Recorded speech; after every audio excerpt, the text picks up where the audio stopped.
है ना। तो देखिए परासरण क्या हो सकता है, किसे कहते हैं परासरण, किसी को मालूम है परासरण क्या होता है?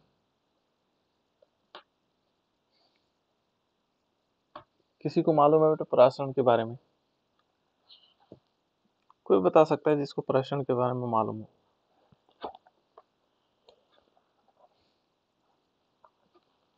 किसे कहते हैं परासरण?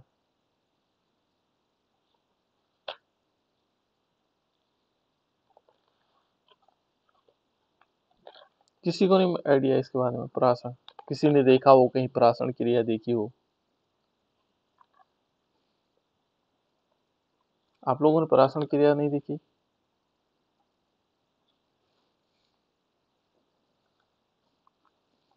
अच्छा, किशमिश को पानी में डाल करके किसने देखा है कि वो फूल गया? किशमिश देखा आप लोगों ने? जो पानी में डालें फूल जाती है। हाँ बिल्कुल। हम किशमिश को, यदि किशमिश देखेंगे तो ऐसा होता है सिकुड़ा हुआ, है ना। और यदि आप इसको पानी में डालेंगे तो पानी में क्या हो जाता है ये, फिर कुछ देर बाद रखने के बाद ये पूरा ऐसा गोल हो जाता है, ठीक है ना।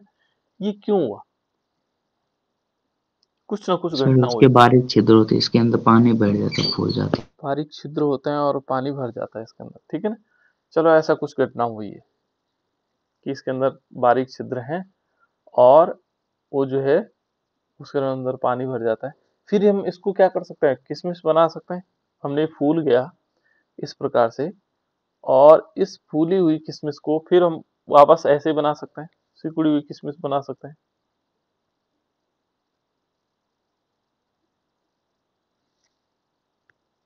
बना सकते धूप हैं में बेटा। रखते हैं।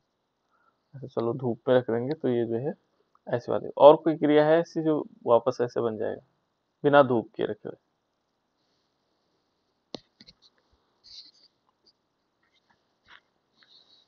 बिना धूप में रखे हुए इसको क्या ऐसा किया जा सकता है?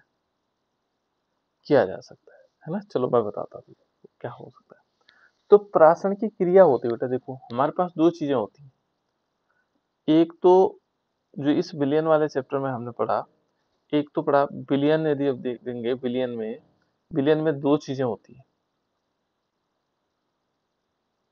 बिलियन में दो चीजों से मिलकर के बना होता है। किन किन चीजों से मिलकर बना होता है बिलियन? विलय प्लस विलायक। बिल्कुल। देखो बेटा विलेय और प्लस विलायक, दो चीजों से मिलकर के क्या बनता है, विलियन बनता है। विलेय प्लस विलायक, एक विलेय होता है और एक विलायक होता है, जिससे मिलकर के क्या बनता है, विलियन बनता है। विलेय किसे कहते हैं, यदि आपके पास क्वेश्चन आ जाए कि विलेय किसे कहा जाता है? प्रियांशी बता बेटा, विलेय किसे कहा जाता है?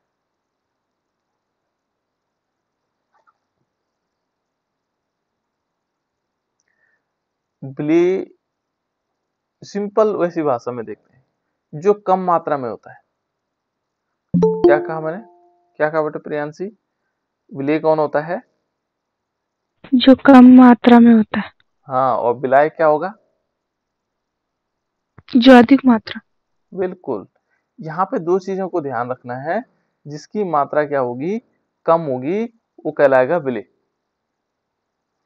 और जिसकी मात्रा अधिक होगी वो कहलाएगा विलायक, ठीक है ना। इस प्रकार से हमने विलियन को पढ़ा था। ये 9 प्रकार के विलियन होते हैं। कितने प्रकार के होते हैं? 9 प्रकार के विलियन होते हैं। तो इनमें क्या होगा, परासरण क्रिया के लिए केवल जो जिम्मेदार होता है वो होता है विलायक, है ना। कौन होता है, विलायक। इससे पहले एक और शब्द आता है यहाँ, एस पी एम। एसपीएम का मतलब किसी को मालूम है? एसपीएम किताब में बहुत सारा लिखा रहता है। एसपीएम, इसको ही अंग्रेजी में बोलते हैं बेटा, इसको ध्यान रखना। इसको परासरण को बोलते हैं ऑस्मोसिस। क्या बोलते हैं? ऑस्मोसिस। ये ऑस्मोसिस प्रोसेस होती है ना। क्या बोलते हैं इसको? ऑस्मोसिस।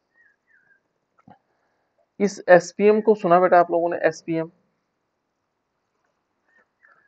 कहीं सुना है इसके बारे में? एसपीएम एसपीएम का मतलब होता है बेटा सेमी, क्योंकि आपकी किताब में लिखा हुआ है ऐसा ही, सेमी, है ना, semi permeable, permeable, permeable membrane. क्या बोला मैंने इसको? सेमी परमेबल मेम्ब्रेन, ठीक है ना, सेमी परमेबल मेम्ब्रेन, ये है एसपीएम। अंग्रेजी में कहते हैं इसको ऐसा, और हिंदी में कहा जाता है अर्ध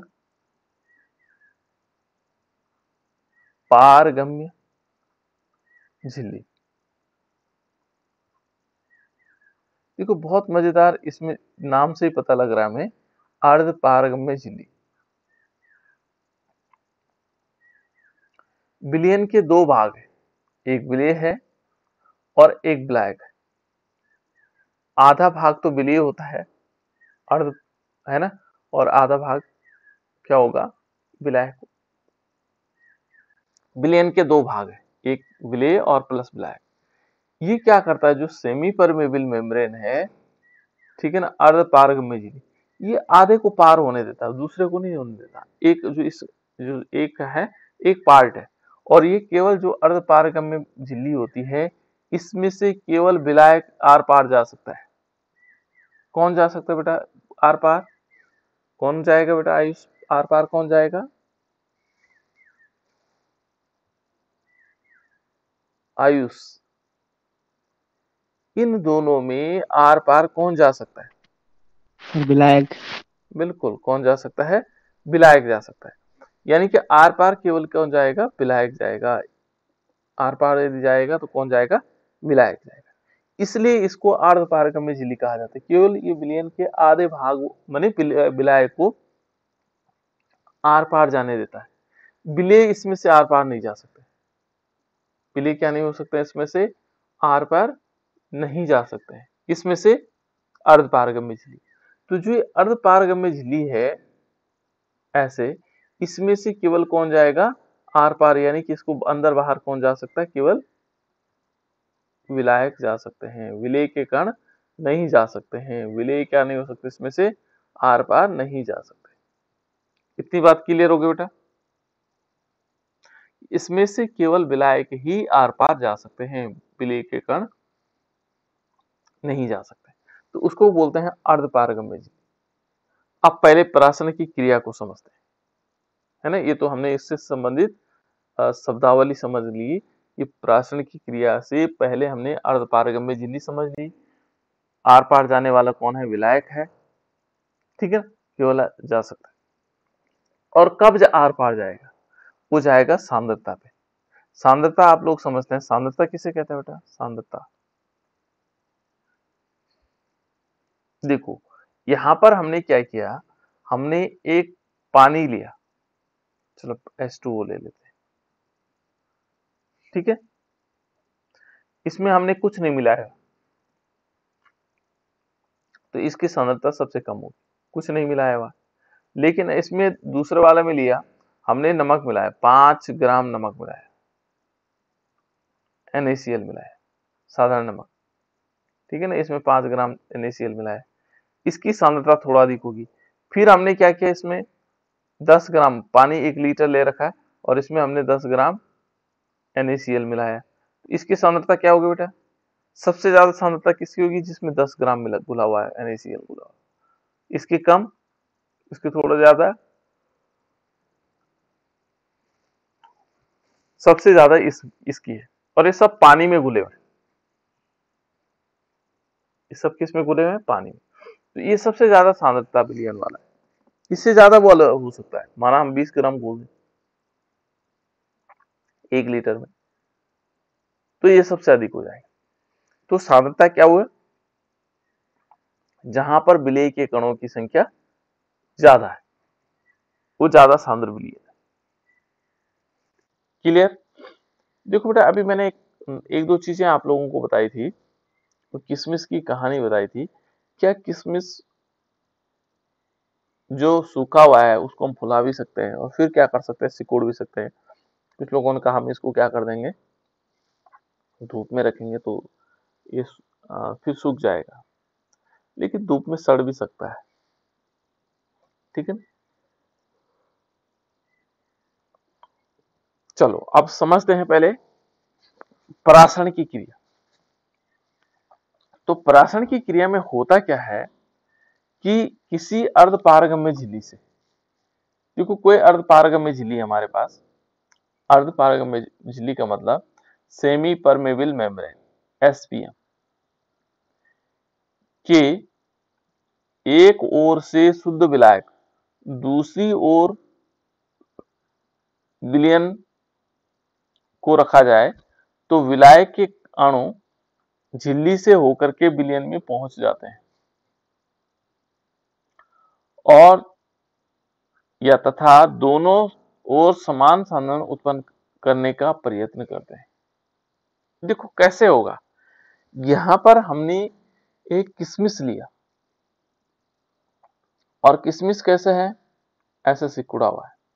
देखो बेटा उदाहरण के तौर हम समझेंगे, और इसको हमने पानी लिया, यहां पर हमने पानी लिया H2, इसमें जो इसकी लेयर है, किशमिश की जो लेयर है वो किसका काम कर रही है, एसपीएम का, सेमी परमेबल मेम्ब्रेन, अर्धपारगम्य झिल्ली।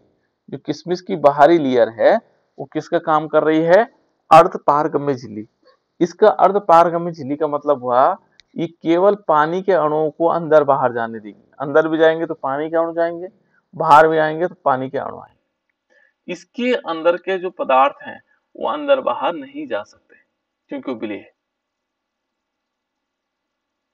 क्लियर।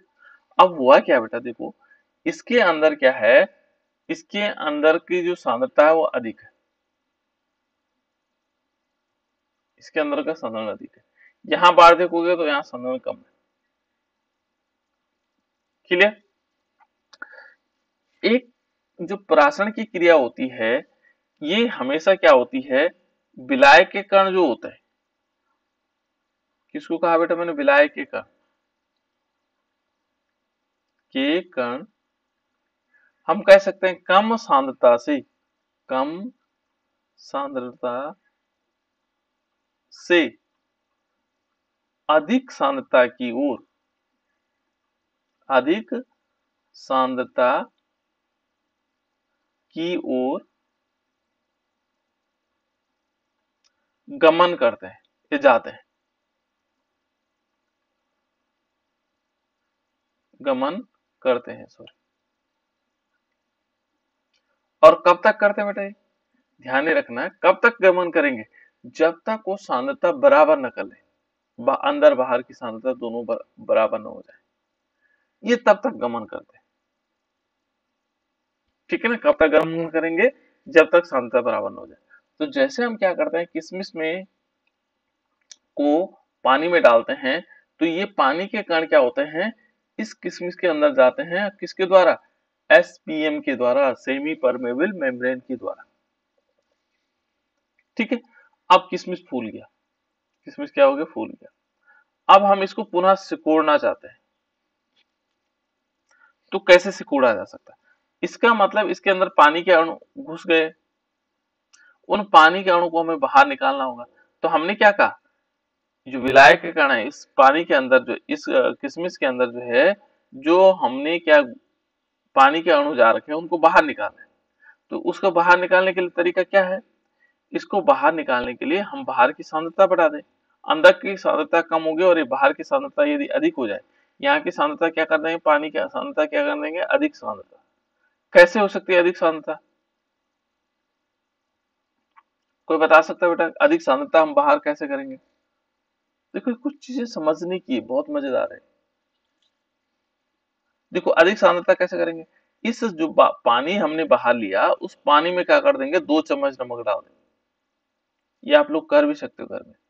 इसमें हमने क्या किया, 2 चम्मच नमक को डाल दिया, देखो इसमें हमने क्या किया, नमक डाल दी, ये नमक नमक उठाकर इसमें डाल दी। और अब ये फूली हुई किशमिश डालेंगे, अब सांद्रता कहाँ हुई, बाहर अधिक हो गई, सांद्रता हमने क्या कर दी, बाहर बढ़ा दी। 2 चम्मच से ना हो काम तो 3 चम्मच डाल दो, है ना। अब सांद्रता कहाँ ज्यादा है, बाहर, पानी के अंदर सांद्रता क्या है, अधिक है, और अंदर क्या हो गई, सांद्रता कम हो गई। फिर क्या होगा, जो पानी के अणु, केवल पानी के अणु जो इस किशमिश के अंदर है वो बाहर निकलने लगे। क्या होंगे, बाहर निकलने लगेंगे, क्योंकि हमने सांद्रता बाहर बढ़ा दी। उससे क्या हुआ, धीरे धीरे किशमिश क्या होने लग गया, सिकुड़ने लग गया, और आप देखोगे थोड़ी देर में वो सिकुड़ा हुआ मिलेगा। तो ये हम प्रयोग भी कर सकते हैं घर में, इसमें कोई दिक्कत भी नहीं है ना। एक किशमिश लो, उसको पहले पानी में डालो, थोड़ी देर पानी में, जब वो आपको लगे ये पूरा फूल गया है, ठीक है ना, फटना नहीं चाहिए, फूला होना चाहिए, है ना, फूल गया, उसके बाद उठा करके एक नमक का पानी लो, ठीक है ना, एक छोटा सा, ज्यादा नहीं लेना, 1 चम्मच नमक लो और उसको पानी में डुबा दो, उतना ही डुबाना है, ऐसे नहीं बहुत बड़ा, है ना, छोटा सा गिलास लेकर के उसमें क्या कर दो, नमक डाल करके घोल करके फिर उस किशमिश को, फूली हुई किशमिश को डालो, तो थोड़ी देर में देखोगे आप सिकुड़ा हुआ। तो इस ये घटना क्यों हुई, ये प्राशन के द्वारा, क्योंकि ये सेमी परमेबल मेम्ब्रेन, अब ये सेमी परमेबल मेम्ब्रेन क्या करेगी, जो इसके अंदर पानी जा रखा है और सांद्रता बाहर ज्यादा हो गई, तो ये पानी के कण जो है अंदर से बाहर की ओर आने लगे, पानी के कण, केवल पानी के कण, और इस क्रिया को कहते हैं बेटा परासरण। परासरण किसे कहेंगे, वह क्रिया जिसमें अर्धपारगम्य झिल्ली द्वारा द्वारा ठीक है ना, कम सांद्रता की ओर विलायक के कण कम सांद्रता से अधिक सांद्रता की ओर गमन करते हैं, या गति करते हैं, या जाते हैं, या जाने का प्रयास करते हैं, ठीक है ना, कम सांद्रता से अधिक सांद्रता की ओर, भाई ये क्या कहलाएगा, परासरण की क्रिया। तो परासरण की क्रिया को हम ये समझ सकते हैं। देखो यहाँ पर हम परासरण की यदि परिभाषा के रूप में देखेंगे, तो नीचे वाली लाइन यदि हम इसको देखते हैं कि परासरण किसे कहते हैं ना, परासरण की परिभाषा क्या है, तो परासरण की यदि परिभाषा को देखेंगे तो ये है परासरण, एक शुद्ध सॉरी एक अर्धपारगम्य झिल्ली, है ना, झिल्ली से होकर एक शुद्ध विलायक से विलयन में, अथवा एक तनु विलयन से सांद्र विलयन में विलायक का स्वतः प्रभावित हो प्रभाव परासरण कहलाता है। ये टेक्निकल भाषा है ना, टेक्निकल भाषाओं में हम इसको समझ सकते हैं। तो इस प्रकार से यहाँ पर क्या होगा, तनु विलयन से सांद्र विलयन की ओर, जैसे देखो यहाँ पर तनु विलयन है, यहाँ तनु विलयन इसके अंदर हो जाएगा, किसके अंदर, ये किशमिश के अंदर, सांद्र विलयन कौन सा हो जाएगा, जो बाहर की ओर है। तो इस प्रकार से परासरण की क्रिया को समझा जा सकता है। सबको परासरण समझ में आया बेटा, परासरण की क्रिया समझ में आई या नहीं आई, पहले तब परासरण था, अब हम तब बाद में समझेंगे। परासरण की क्रिया समझ में आई, परासरण की क्रिया में क्या होगा, कम सांद्रता से अधिक सांद्रता की ओर विलायक के कण गति करते हैं। क्या कहा बेटा मैंने, परासरण क्रिया किसे कहते हैं, कृष्णा एक लाइन में।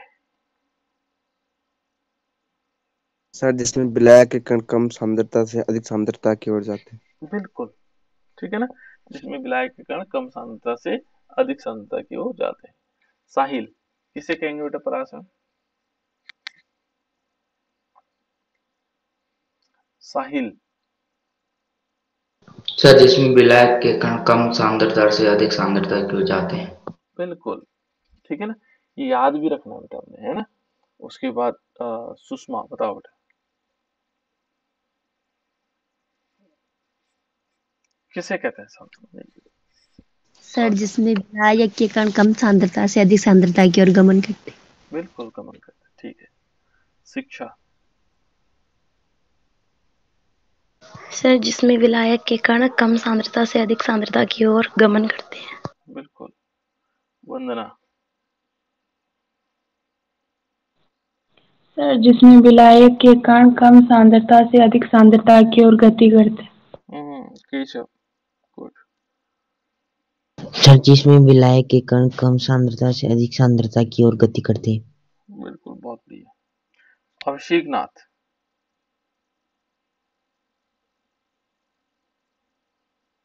अभिषेक बेटा,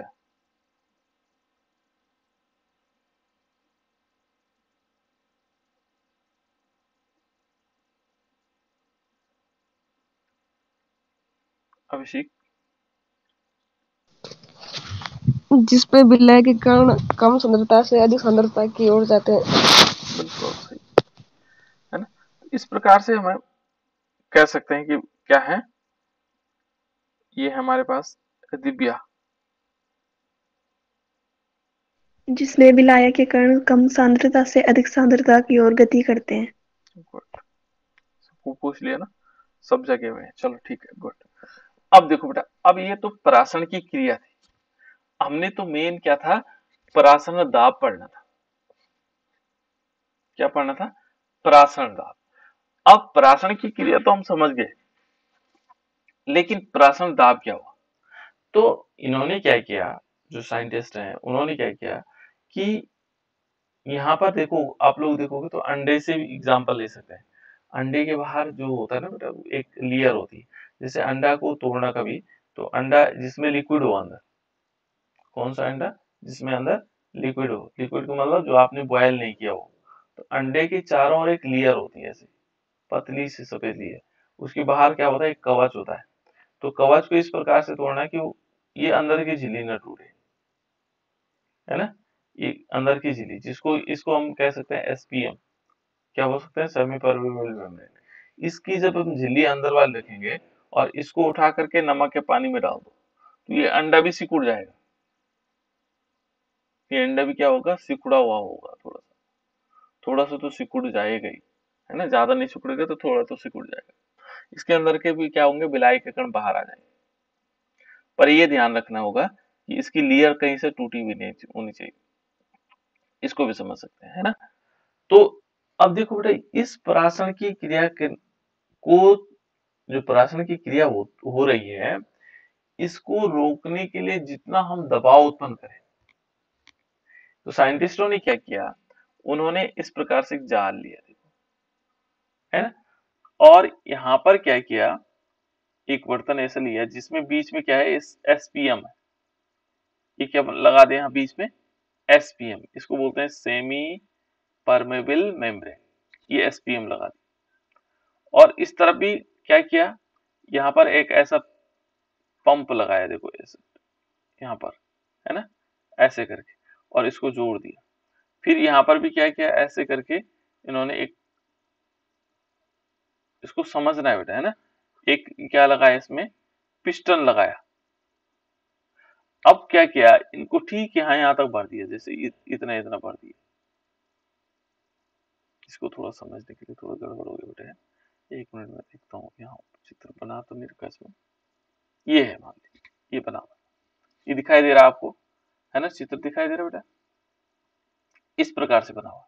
देखो यहाँ पर क्या किया, ये बीच में जो डॉटेड लाइन है, ये एसपीएम है, सेमी परमेबल मेम्ब्रेन, ये वाली, जिसको मैंने रेड कर दिया, देखो रेड डार्क कर दिया ज्यादा, है ना। इसको आप देख सकते हैं, ये वाली जो है क्या है, एसपीएम, सेमी परमेबल मेम्ब्रेन, ये वाली। और यहाँ कर दिया विलियन, ये है विलियन। विलियन इस तरफ है, इस तरफ है विलायक। अब इसमें क्या होगा, यहाँ देखो, जो यहाँ विलियन वाले पोर्शन पे क्या लगा हुआ, ऊपर परासरण दाब प्रदर्शित करने वाला यंत्र, है ना। और जिसमें परासरण दाब को नापने वाला, यानी कि यहाँ पर दाब लिखेंगे, दाब मापी यंत्र, जिससे हम दाब नोट कर रहे होंगे। इधर है पिस्टन, जो दबाव उत्पन्न करेगा। और इस एसपीएम को, ये जो सेमी अर्ध पारगम्य झिल्ली है, इसको बीच में रखा हुआ है, जो यहां से अब क्या होगा, इसमें से जो विलायक के कण है, जो क्या है, विलायक के कण है बेटा। तो विलायक के कण क्या होंगे, इधर से इधर की तरफ मूवमेंट करेंगे, यानी कि विलायक से विलियन की ओर मूवमेंट करना चाहेंगे, है ना। लेकिन हम क्या करेंगे, यहाँ पर एक दबाव उत्पन्न करेंगे, यहाँ एक प्रेशर लगाएंगे, ये विलायक के कण यहाँ से यहाँ नहीं आ पाए। परासरण क्रिया को रोकने के लिए जितने हम दबाव की आवश्यकता होगी, वो क्या कहलाएगा, परासरण दाब कहलाएगा। बहुत सिंपल है। परासरण की क्रिया को रोकने के लिए जितना हम दबाव उत्पन्न करेंगे, उसे क्या कहेंगे, परासरण दाब। क्या कहेंगे, परासरण दाब। अब परासरण की क्रिया हो नहीं पा रही क्योंकि हमने यहाँ प्रेशर लगा दी। वो इधर आएंगे तो ये पिस्टन ऊपर जाएगा नहीं जाएगा, लेकिन हमने इसको दबाव उत्पन्न कर रखा तो ये आ नहीं पा रहे हैं, आ नहीं पा रहे तो उसको क्या कहते हैं, परासरण दाब। और इसको हम दिखाते हैं बेटा पाई से। किससे दिखाते हैं, पाई से, ठीक है ना। तो इसकी परिभाषा को समझ लेते हैं। परिभाषा क्या कहती है परासरण दाब की, ये कहता है कि परासरण दाब उस द्रव स्थैतिकी दाब के बराबर होता है, उस द्रव स्थैतिकी दाब के बराबर होता है जो कि विलायक की ओर अधिक अणुओं को अर्धपारगम्य झिल्ली द्वारा विलयन की ओर जाने से रोकता है। वो विलयन की ओर जाने नहीं देता उनको। किसको, किसको नहीं जाने देता विलयन की ओर, जो विलायक के कण है। विलायक के जो कण हैं उनको विलयन की ओर नहीं जाने देता। जो विलायक के कण है उनको कहा नहीं जाने देता, विलयन की ओर, विलयन की ओर नहीं जाने देता है, उनको रोकता है वहां जाने से। तो वो क्रिया क्या कहलाएगी, वो जो दबाव है उसको बोलेंगे परासरण दाब। यानी कि इसको बोलते हैं बेटा ऑस्मोटिक प्रेशर। अंग्रेजी में क्या बोलते हैं, ऑस्मोटिक प्रेशर होगा, ठीक है ना। किस प्रकार से लिखेंगे हम, ऑस्मोटिक प्रेशर दिखा, ठीक है ना। इसको क्या लिखेंगे, ऑस्मोटिक प्रेशर। क्लियर, क्या लिखेंगे, ऑस्मोटिक प्रेशर, इस प्रकार से लिख सकते हैं,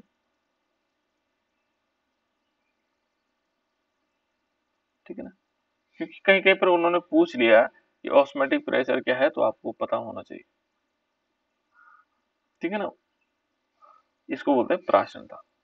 तो इस प्रकार से हो सकता है।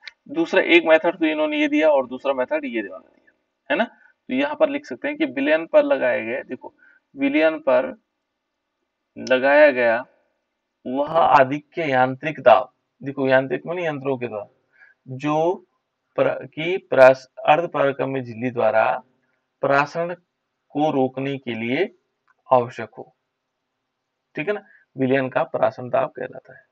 और इस परासरण दाब को हम क्या करते हैं, इस प्रकार से जो हमारे पास ये बना हुआ है पाई के जैसे द्वारा व्यक्त करता है, ठीक है ना। इसको हम इस प्रकार से व्यक्त कर सकते हैं। अब परासरण की दाब के नियम क्या हो सकते हैं, इसके भी अलग अलग नियम होते हैं। परासरण दाब के क्या है, कुछ नियम है। ऐसे नहीं कि परासरण दाब नियम किस प्रकार से हो सकते हैं। देखो पहले कहता है कि तनु विलयन जो हमारे पास क्या होंगे, तनु का मतलब हो गया बेटा यहाँ पर डाइल्यूट, है ना। तनु का मतलब क्या हो गया, डाइल्यूट। राहुल लेट में जोड़ लो बेटा, ठीक है ना। डाइल्यूट जिसमें क्या होते हैं, विलेय के कण कम होते हैं, इसे कहते हैं जिसमें विलेय के कण क्या होंगे, कम होंगे। विलेय के कण कम होते हैं उसे क्या बोलते हैं, डाइल्यूट, डाइल्यूट या तनु विलयन, ठीक है। तो ये क्या कहते हैं, देखो परासरण नियम के जो दाब हैं, कि जो परासरण दाब के जो नियम हैं वो क्या है। देखो यहाँ पर यदि हम कहें कि देखो इसमें क्या है कि तनु विलयन में, जो हमारे पास क्या है तनु विलयन में, विलेय के अणुओं का व्यवहार ठीक उसी प्रकार का होता है जैसे कि एक गैस में गैस के अणुओं का व्यवहार होता है। सेम वैसे व्यवहार दिखाते हैं जैसे गैस के अणु दिखाते हैं, ठीक है ना। लेकिन गैसों में क्या होता है, विसरण की क्रिया होती है या परासरण की क्रिया होती है। देखो आप लोगों ने देखा होगा धूप बत्ती जलाते हैं घर में, तो धूप बत्ती जब हम जलाते हैं, मान लीजिए हमने यहाँ पर धूप बत्ती जलाई, और इस जलाने से क्या होगा, यहाँ पर ये देखोगे जहां पर जल रही वहां पर कार्बन के कण बहुत अधिक होते हैं, वहां धुएं के कण ज्यादा होते हैं धूप बत्ती में, है ना। और जैसे जैसे फैलता है यूं करके, वो कणों की संख्या क्या होती जाती है, फैलते चले जाते हैं, और इसमें सांद्रता क्या होगी, कम होगी। यहाँ सांद्रता अधिक है। मिश्रण की क्रिया में क्या है, जहां पर ये दिखेंगे तो वहां पर अधिक है, लेकिन जब ऊपर जाएंगे तो वहां धीरे धीरे कम होती चले जाएगी। तो ये क्या होते हैं, अधिक सांद्रता से कहा जाते हैं कम सांद्रता की ओर। परासरण की क्रिया क्या होती है, परासरण की क्रिया उल्टी होती है ना। देखो यहाँ पर कम सांद्रता से अधिक सांद्रता, कम से अधिक सांद्रता की ओर जाते हैं, कौन जाते हैं? विलायक के कण। यहाँ पर जो इसके धूप के कण हैं, ठीक है ना, या गैसों के कण हैं, ये क्या होते हैं? अधिक सांद्रता से कम सांद्रता की ओर है। पर व्यवहार वैसे ही करते हैं, ठीक है ना। देखो उसके बाद है वैज्ञानिक जो हमारे पास थे, वॉन हॉफ ने गैस नियमों के को विलियनों पर लागू किया। इन्होंने भी किस पे किया? जो गैस नियम है उनको विलियन पे लागू किया, ठीक है ना। और नियमों के आधार पर एक विलियन समीकरण उत्पन्न की, और वो किस प्रकार से होगी यदि हम देखें, इस प्रकार से बनाया। उन्होंने अलग अलग लिए, जैसे पहले लिए बॉयल का नियम, वांट ऑफ वाइल का नियम। वाइल का नियम क्या होता है बेटा? यदि हम देखें इसको, वाइल का नियम तो कहता है कि एक निश्चित ताप पर, ताप क्या है? निश्चित है। ताप को क्या कर दिया है? कांस्टेंट, कांस्टेंट टेम्परेचर है ना, कांस्टेंट हमने क्या कर दिया? टेम्परेचर, जो कि यहाँ लिखा हुआ भी हमने, ताप क्या कर दिया? स्थिर कर दिया। दिए गए विलयन का परासरण दाब उसके आयतन के व्युत्क्रमानुपाती होता है। देखो, यानी कि जो परासरण दाब होगा, pi is directly proportional to 1/b। ये उन्होंने क्या कहा? वाइल का नियम था। यहाँ पर ताप क्या है? ताप कांस्टेंट है, टेम्परेचर क्या है? कांस्टेंट है ना, ताप क्या है? स्थिर है। तो यानी कि उन्होंने कहा pi is directly proportional to 1/b, यानी कि इसको हम ऐसे भी लिख सकते हैं, पाई v इज इक्वल टू स्थिरांक। क्या लिख सकते हैं? ये स्थिरांक के बराबर हो, ठीक है ना। और v क्या है? विलियन है का आयतन हो गया। इसी प्रकार से उन्होंने फिर दूसरा दिया चार्ल्स का नियम। चार्ल्स का नियम क्या क्या? स्थिर दाब पर, अब दाब को क्या कर दिया गया? P यहाँ, यानी कि देखो परासरण दाब को स्थिर कर दिया, यानी कि जो हमारे पास पाई इज इक्वल टू है वो क्या कर दिया? कांस्टेंट। परासरण दाब को स्थिर कर दिया, किसमें? चार्ल्स के नियम। चार्ल्स के नियम में क्या हुआ? परासरण दाब को स्थिर कर दिया। तो ये क्या कहता है? परासरण दाब के, देखो एक स्थिर परासरण दाब के विलयन का आयतन उसके परम ताप के समानुपाती होता है, यानी कि V is directly proportional to T, यानी कि V upon T is equal to constant. ये हो गया बेटा तीसरा नियम। देखो, और वो है दाब ताप, वान हॉफ का दाब ताप नियम।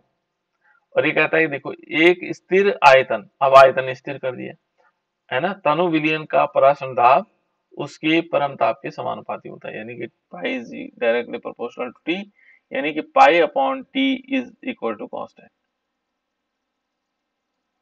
ये तीन कंडीशन इन्होंने ले ली, और इन तीनों कंडीशनों को देखो, एक एवोगाड्रो और कंडीशंस है, और इसके आधार पर देखोगे एक निश्चित ताप, यहाँ पर क्या बेटा? एक निश्चित ताप है, ताप को फिर कांस्टेंट कर दिया गया। परासरण दाब, देखो परासरण दाब पर विलयनों के समान आयतन में विलय के अणुओं की संख्या समान होती है। आयतन में क्या होगा? विलय के अणुओं की संख्या समान होगी। देखो V1 is equal to V2, और यहाँ पर ये देखेंगे pi 1 is equal to pi 2, T1 is equal to T2, और N1 is equal to N2। तो ऐसी दशा में देखो जो हमने समीकरण लिखे अभी तक, सारी समीकरण लिखी, उन समीकरणों को सामान्य समीकरण बना देते हैं। देखो यहाँ पर देखो, पाई पहले हमने क्या किया था? परासरण दाब डायरेक्टली प्रोपोर्शनल टू 1/v था। दूसरी यदि समीकरण V is directly proportional to T था। इन वाइल चार्ल्स और जो हमारे पास है ना, सारे समीकरण pi is directly proportional to T था, है ना, और N1 is equal to N2। इस सारी समीकरण को हमने लिया, अब इनको मिला लेते हैं। तो मिलाने पर क्या होगा? यहाँ पर जो हमारे पास इन समीकरणों से निकल के आएगा वो आएगा NV is equal to N into V, और इज इक्वल टू क्या हो जाएगा? NST। NST यानी कि जैसे हमने गैस समीकरण पढ़ा था, PV is equal to NRT पढ़ा था, यहाँ पर क्या हो गया? NV is equal to NST, है ना, NST। तो NV is equal to NST हो जाएगा। और यहाँ पर यदि हम दूसरा देखेंगे तो ऐसी दशा में ये पाई है बेटा, सॉरी पाई गलत कर दी, पाई भी इज इक्वल टू NST है ना, यहाँ थोड़ा गड़बड़ हो रखा सकता है, ये गलत है ना। तो देखो पाई भी, तो यहाँ पर पाई इज इक्वल टू यदि हम देखेंगे तो n अपॉन v, ये v हम नीचे ले सकते हैं, n upon v is equal to S T, है ना। तो यहाँ पर पाई इज इक्वल टू क्या हो जाएगा, सी एस टी, ऐसे भी हमारे पास आ जाएगा। तो इस टाइप से हमारे पास एक फॉर्मूला बन जाएगा, ठीक है ना। इन तीनों समीकरणों, चारों समीकरणों, जो भी समीकरण हमारे पास थी, उन समीकरणों के आधार पर हमने पाई इज इक्वल टू पराशरण दाब बराबर सी एस टी बना, क्या कर दिया, सी एस टी, है ना। जहां पर सी क्या है, विलयन की सांद्रता है। तो यहां पर देखो, ये हमने क्या पराशरण दाब के लिए क्या हो गया, pi V is equal to n R T होता ना, और इसको हम दूसरी तरह pi is equal to N upon V और आर टी भी लिख सकते हैं, और इसको हम क्या करते हैं, सी आर टी भी लिख सकते हैं। तो पाई इज इक्वल टू क्या होगा, सी आर टी भी लिखा जा सकता है, ठीक है ना। जैसे एस एस भी लिख सकते थे, है ना, ऐसे क्या होगा, सी आर टी हो जाएगा। तो यहाँ पर जो स्मॉल डब्ल्यू है, यहाँ पर क्या आएगा, इस एन को,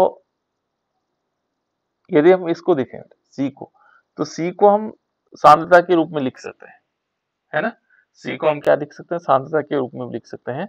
जैसे एन, एन को हम क्या लिखेंगे, मोलों की संख्या होती, तो ग्राम में मात्रा बटे अणुभार, तो इसको हम ऐसे भी लिख सकते हैं। देखो, एक तो फॉर्मूला ये बन सकता है, एक फॉर्मूला और बन सकता है, देखो इससे ऊपर, यहाँ जो ऊपर वाला है, इस वाले से बन सकता है। देखो पाई इज इक्वल टू क्या हो सकता है, pi is equal to N की जगह हम क्या ले लेंगे, मोल, ग्राम में मात्रा, स्मॉल डब्ल्यू ले लेते हैं, बटे उसका अणुभार एम ले लेते हैं, ठीक है ना, इनटू वी ले सकते हैं, ठीक है ना। और यहाँ क्या आएगा, आर टी हमारे पास पहले से ही, तो इस प्रकार से भी आ सकता है पाई इज इक्वल टू, है ना।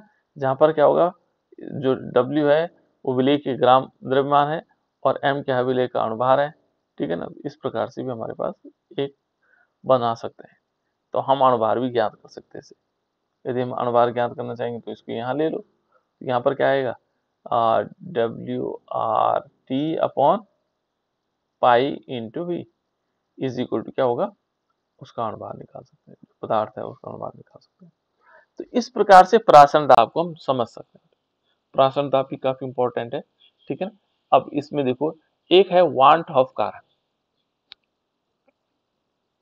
ये भी इससे संबंधित एक क्वेश्चन जरूर पूछा जाता है। वांट ऑफ कारक क्या है, वांट ऑफ फैक्टर, इससे एक छोटा क्वेश्चन पूछा जाता है ना। और इनमें यदि देखोगे तो यहाँ पर इसका फॉर्मूला कुछ भी नहीं है, क्या है, ये देखो, किसी भी एक क्या कहता है कि किसी अणुसंख्यक गुणधर्म के, जो भी हमारे पास अणुसंख्यक गुणधर्म कितने प्रकार के होते हैं बेटा, अणुसंख्यक गुणधर्म कौन बताएगा, राहुल बता बेटा, अणुसंख्यक गुणधर्म क्या है, किन चार में होता है,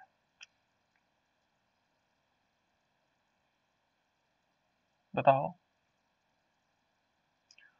अणुसंख्यक गुणधर्म हमारे पास चार प्रकार के होते हैं, है ना। तो ये कहता है कि देखो, किसी अणुसंख्या गुणधर्म के प्रायोगिक मान और सामान्य मानों के अनुपात को वांट ऑफ कारक कहते हैं। कौन होते हैं बेटा हमारे पास, किसी को मालूम है, जो अणुसंख्यक गुणधर्म हमारे पास, बताओ बच्चों, कोई तो बताओ। सबके सब हमने पढ़ लिया और फिर हमें पता ही नहीं है, तो गलत हो जाएगा। जो विलयन में उपस्थित विलायक पर निर्भर करती है। विलेय के कणों पर निर्भर करता है, कौन है वो चार, विलेय के कणों पर निर्भर करते हैं, विलेय के कणों पर,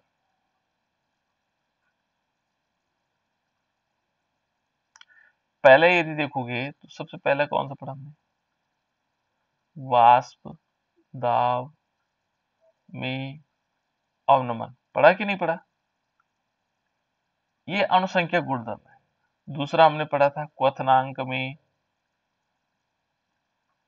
उन्नयन, पढ़ा था, याद रखना बेटा ये है। तीसरा हिमांक में अवनमन, हाँ, हिमांक में अवनमन। चौथा कौन सा था, पराशरण, बिल्कुल पराशरण दाब, पराशरण नहीं बेटा, पराशरण दाब, चौथा था पराशरण दाब, है ना। ये चारों क्या है हमारे पास, ये अणुसंख्यक, ये हमेशा किस पर निर्भर करते हैं, अणुओं की संख्या पर निर्भर करते हैं, ठीक है ना। तो ये क्या कहता है कि किसी अणुसंख्या गुणधर्म के प्रायोगिक मान और सामान्य मान के अनुपात को हम क्या कहते हैं, वान हॉफ फैक्टर कहते हैं। जो उनका प्रायोगिक मान होगा और जो उनका क्या होगा साथ साथ में सामान्य मान होगा, उनका जो अनुपात होगा उसको हम क्या बोलते हैं, वान हॉफ फैक्टर कहते हैं। और देखो वान हॉफ फैक्टर हम कैसे निकाल सकते हैं, देखो बहुत सरल है बेटा। देखो यहाँ पर i इज इक्वल टू आई माना जाता है इसको, ठीक है ना, एक अणु संख्या गुणधर्म का प्रायोगिक मान, जो उसका प्रायोगिक मान होगा, और बटे में क्या होगा, उसी अणु संख्या गुणधर्म के सामान्य मान लिखेंगे।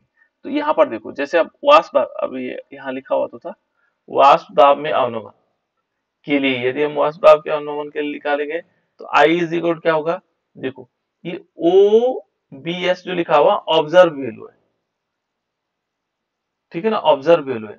ये क्या है, ये जो हमारे पास प्रायोगिक मान है ये आ जाएगा, और ये जो है कैलकुलेटेड वैल्यू है, CAL लिखा हुआ कैलकुलेटेड वैल्यू है ना। तो यहाँ देखो डेल्टा पी, क्योंकि हम क्या निकाल रहे हैं वाष्प दाब के लिए, तो यहाँ डेल्टा पी आएगा, observe value upon delta P और कैलकुलेटेड वैल्यू। अब क्वथनांक में उन्नयन को हम क्या बोलते हैं, टीवी बोलते हैं, टीवी है ना। तो देखो delta TV upon delta TV calculated, observe upon calculated. हिमांक में अवनमन इसको बोलते हैं TF, फ्रीजिंग होता है ना। तो यहाँ पर क्या आएगा, delta TF observe delta TF calculated. तो इस प्रकार से, और प्राशन दाब के लिए हमारे पास क्या आ जाएगा, देखो पाई, इसको हम पाई से दिखाते थे, है ना, ऑब्जर्व वैल्यू कितनी है और क्या होगा, पाई कैलकुलेटेड वैल्यू कितनी होगी। इसका जो अनुपात होगा उसको हम क्या लिखेंगे, इस प्रकार से लिखेंगे, प्राशन दाब लिखा है, ठीक है ना, क्लियर। तो इस प्रकार से हो सकता है, ये तीनों के तीनों हमने निकाल दिए। अब इसको हमने क्या करना है, जानना भी है। तो इस टाइप से हम क्या कर लेंगे, प्राशन दाब को निकाल भी सकते हैं। चलो अभी कह रहा है 0 डिग्री सेल्सियस पर 5% यूरिया विलयन का प्राशन दाब की गणना कीजिए। प्राशन दाब होता है हमारे पास पाई इज इक्वल टू क्या होता है बेटा, CST भी होता है, और पाई इज इक्वल टू क्या होता है, N अपॉन V ST हो सकता है। इस सारे हमारे पास क्या है, वैल्यूज है, तो निकाल सकते हो। इस फॉर्मूले के आधार पर इसको निकाल सकते हो बेटा।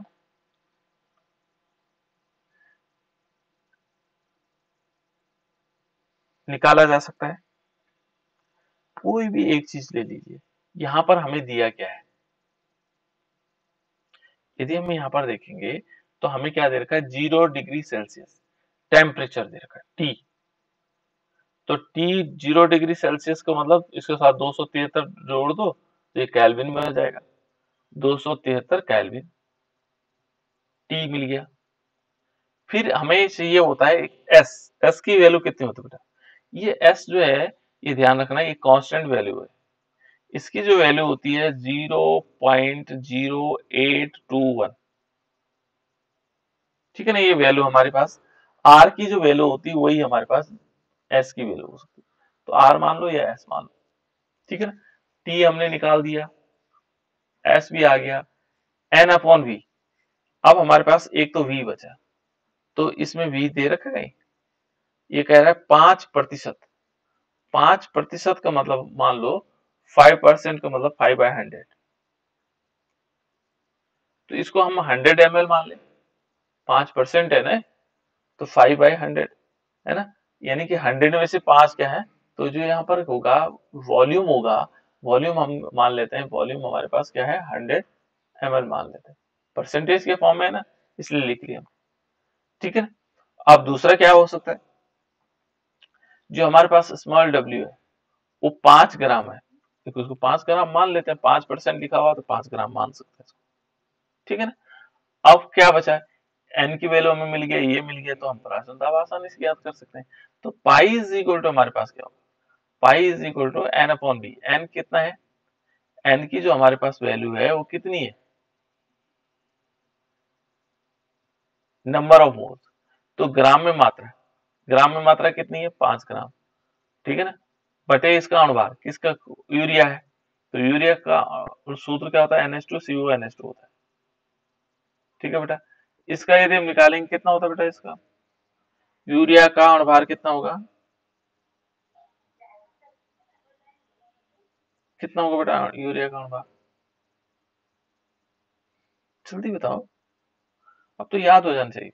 नाइट्रोजन कितना होता है 14, हाइड्रोजन कितना होता है 1 2 हो जाएगा, फिर कार्बन कितना सर 12, 60 होता है। हाँ बिल्कुल गुड, और ऑक्सीजन 16, फिर नाइट्रोजन 14, फिर हाइड्रोजन, टोटल जोड़ोगे तो ये कितना हो रहा है 60, है ना। यानी कि जो हमारे पास अणुभार है वो कितना है 60 है। तो यहाँ पर ग्राम में मात्रा बटे अणुभार, और उस होल के बटे में क्या आएगा, उस होल के बटे में वॉल्यूम V, ये आ जाएगा 100, ठीक है ना, 100 ही तो आएगा, 100 ml, ठीक है ना। और इसके साथ मल्टीप्लाई, देखो मल्टीप्लाई बाय कितने से होगा, कितने से होना चाहिए, मल्टीप्लाई बाय, देखो हमारे पास S की वैल्यू कितनी है 0.0,